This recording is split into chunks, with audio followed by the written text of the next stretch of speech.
Welcome to Roots and Roasts, where proven plant care meets real-world growing.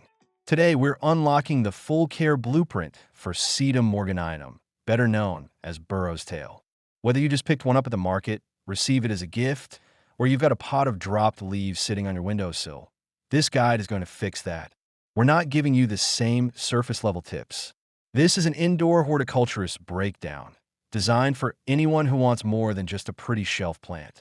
We're diving into light, water, root systems, potting strategy, airflow science, pest prevention, and exactly when to repot so you don't lose those precious trailing stems. And if you're into design, we'll show you how to style it for luxury interiors, home offices, and even feng shui-friendly spaces. By the end of this video, you'll know how to make your burro's tail thrive, not just survive on your windowsill. Let's get into it.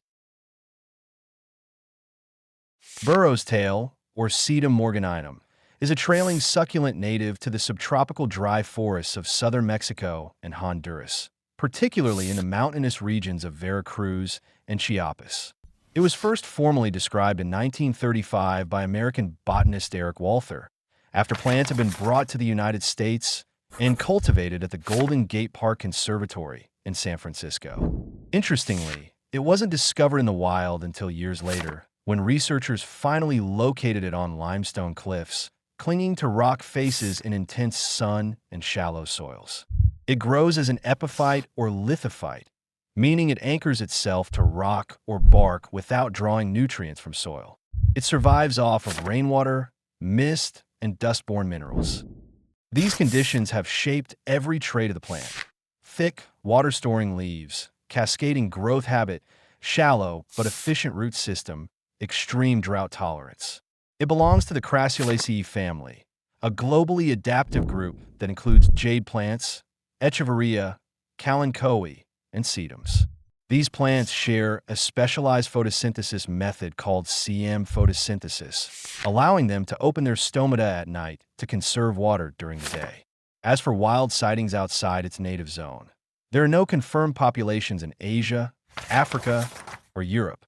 However, Burro's tail has become a collector's item and is now heavily cultivated across China, Japan, South Korea, South Africa, and Italy, where it's appreciated not only for its beauty, but its adaptability in dry interior climates. So while you won't find it growing wild in those countries, you will find it in high-end homes, boutique hotels, and even feng shui practices, where trailing plants are believed to soften energy flow and symbolize natural wealth. This context matters because to keep a burro's tail alive indoors, you have to think like the mountain slope it evolved on. High light, no standing water, constant breathability. Let's move into exactly what that looks like in your home. When it comes to styling your burro's tail, think elevated minimalism meets earthy texture. This is one of the few trailing succulents that doesn't just survive in a design-forward home, it enhances it. Its cascading silhouette is naturally architectural. In a luxury rustic space, it pairs beautifully with rough-hewn woods, matte black fixtures, aged brass, and terracotta. But it's just as striking in a small apartment kitchen or minimalist reading nook. Here's how to style it intentionally. Place it above eye level, on open shelving, a tall plant stand, or a hanging planter, so its vines can trail naturally without interference. Use a container with natural materiality, unglazed ceramic, sand-cast concrete, or reclaimed stone. Pair with complementary textures, linen napkins, rough burlap.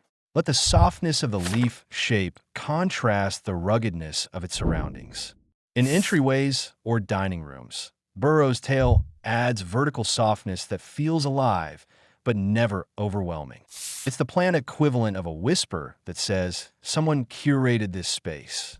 In homes where energy flow matters, like in feng shui-influenced design, its gentle downward growth is believed to ground a space and attract prosperity. And best of all, its slow growth makes it low maintenance for high-style spaces. Before we move into lighting, let's make sure you actually know where to place your burro's tail to begin with.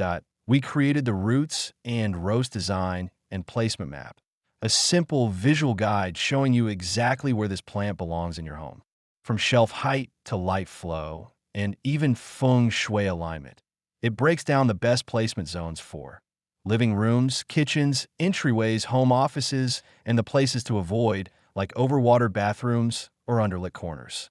It's not just about plant health, it's about designing with intention. Click the link in the description to download the free PDF. And if you want early access to our concierge plant placement service, just DM or email us. We'll add you to the early access list. Lighting is one of the most important factors in Burro's tail success, and it's where most people go wrong. This succulent evolved on sun-drenched cliffs in Central America, where daylight is long and unfiltered. Indoors, it needs bright, indirect light for at least 6 hours a day. Think of it like a soft spotlight, not a harsh stage light. Here's the breakdown. Best: east-facing window, bright morning light, or a few feet back from a south-facing window with sheer curtain diffusion. You can grab the exact sheer curtain panel we use, linked in our tool hub below. Medium: north or west windows may work, but expect slower growth and less supplemented. Poor: hallways, corners, and windowless rooms are a no-go. If you're unsure, a lux meter will tell you everything. We use one from our tool hub that reads instantly and accurately, 300 to 500 lux minimum, but 700 plus lux is where you'll see compact, beautiful growth. And if natural light isn't strong enough year-round, a full-spectrum grow light makes all the difference. Choose one with a 5,000 to 6,500 K color temp and a ppfd of 100 to 200 mol/m superscript 2/s, just like what we've linked for you. Without enough light, leaf color fades, stems stretch, the plant becomes floppy and weak. But with proper lighting, you'll get lush, trailing vines that stay compact, healthy, and Instagram-worthy. When it comes to Burro's tail, most people kill it with kindness. Too much water is the #1 mistake. This is a true succulent. That means it stores water in its leaves, and it thrives when the soil dries out completely between waterings. For a 6 to 8 inch container, water about every 14 to 21 days, depending on light and humidity. For 10 inches and up, stretch it to 21 to 30 days between waterings. Always check the soil first. Use a moisture meter. Water when it hits a 2 or lower. When watering, do it thoroughly until water runs out of the drainage holes. Then leave it alone. Do not top it off every few days. Never let it sit in a saucer of standing water. If the leaves are shriveling and dull, it's time to water. If they're mushy, yellowing, or falling off easily, the roots may be rotting. We also recommend using a squeeze bottle or spout tip watering can water directly at the base. No splashing on the leaves. Burro's tail prefers to dry fast. Its roots are shallow, adapted to rocky cliff crevices, not compact indoor soil.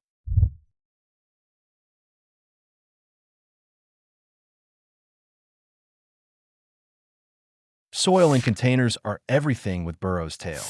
This isn't a plant that tolerates guesswork. If the mix stays wet or the container holds moisture, your plant's roots will suffocate. The right container. Start with a pot that breathes. We recommend unglazed terracotta or stoneware. Plastic? Avoid it unless it's temporary. Ceramic is okay only if it has large drainage holes. Forget regular potting mix. It holds way too much moisture. You want a gritty, fast-draining blend like this. 2 parts succulent or cactus mix. 1 part perlite or pumice, not vermiculite. It retains moisture. 1/2 part coarse sand or small lava rock for structure. The goal is to create air pockets that allow roots to breathe and water to drain quickly. How to test your mix. Squeeze it in your hand. If it clumps, it's too wet. Pour water through it. If it puddles, add more perlite. This step alone will determine whether your plant thrives for 5 years or rots in 5 months. If you're repotting a Burro's tail or planting one for the first time, this is a scene to bookmark and come back to. Trust us, we've tested every mix out there, and nothing beats this combination. Let's keep it going. Up next, how and when to repot without losing a single leaf. Repotting a burro's tail can feel intimidating. The leaves fall off with the lightest touch, and its roots don't like being disturbed. But if you follow the right approach, you'll keep it healthy and happy without sacrificing its trailing beauty. When to repot, every 2 to 3 years, or when roots start circling the bottom, when the soil breaks down and stops draining well, when the plant is top-heavy or unstable. The best time to repot? Late spring or early summer, when the plant is actively growing and can bounce back faster. How to repot without damage. Pre-prep your new pot. Add a mesh screen over the drainage hole. Fill 1/3 of the pot with your gritty soil blend. Hold the plant at the base, not the stems. Gently tilt the pot and let gravity slide the plant out. Don't pull from the top.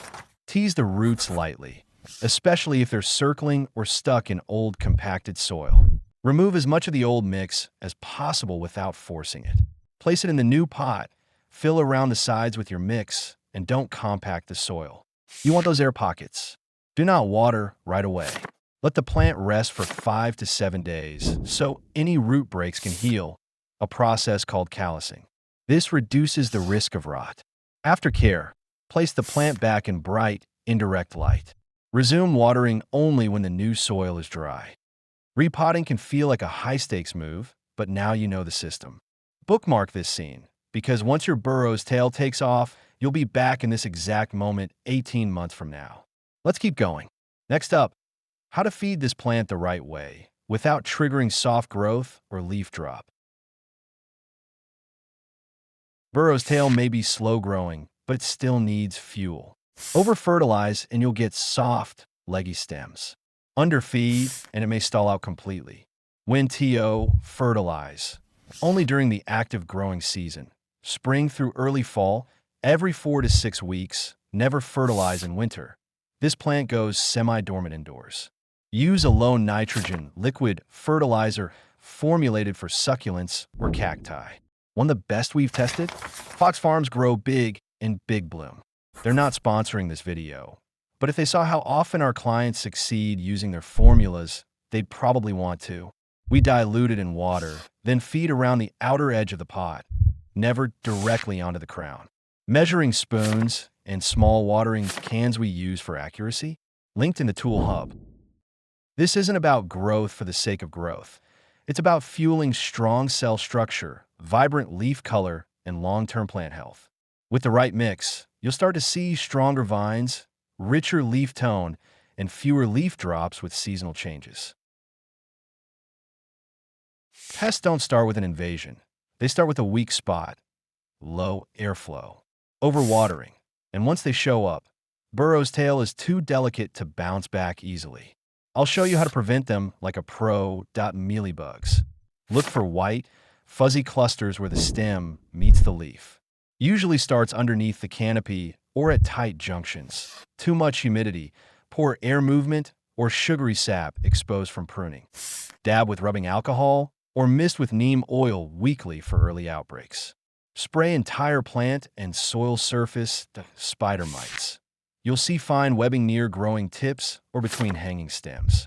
Leaves may look dusty or faded. Why they show up? Dry indoor air plus hot conditions equals perfect breeding ground. Boost humidity slightly and spray with insecticidal soap every few days. The truth is, if you keep the environment healthy, pests rarely stick around. It's all about early signs, air movement, and soil strategy. Let's keep the momentum. Want tighter growth, fewer pests, and faster root recovery? Elevate your burro's tail plant. Literally, place it on a plant stand or high shelf near a window with bright, indirect light. Then add a small desk fan nearby on a low setting. That gentle air movement mimics its mountain slope origin. It prevents mold, keeps pests from settling, and strengthens the entire plant. Simple shift, massive difference. Burro's tail is one of the easiest succulents to propagate, but it rewards patience and precision. Start with a healthy, mature stem. Look for plump leaves and firm texture. Use clean, sterilized pruning snips and cut a 3 to 6 inch segment. You can propagate individual leaves, but stem cuttings root faster and fuller. Let the cut end callus for 3 to 5 days in a dry, shaded spot. This step is crucial. It seals the wound and prevents rot.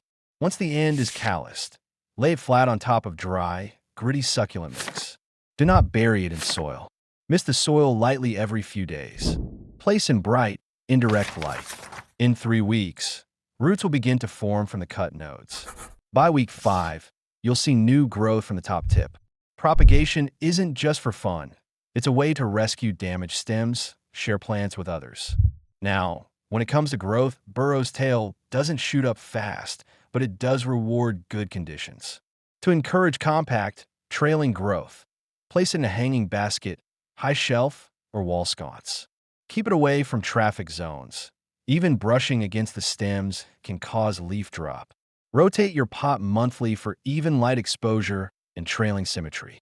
If vines become bare or leggy, trim and reroot to restart fullness. The result? A lush waterfall effect of green-blue pearls that becomes a living design piece. You just unlocked the full blueprint for caring for one of the most misunderstood, but most stunning succulents out there. You know the light it needs. You know the soil it thrives in.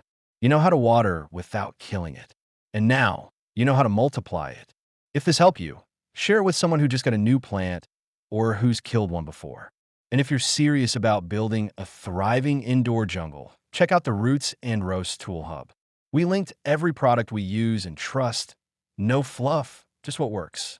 And for the plant lovers who want personalized help, like lighting maps, watering reminders, or styling tips, our Roots and Roast Concierge is opening soon.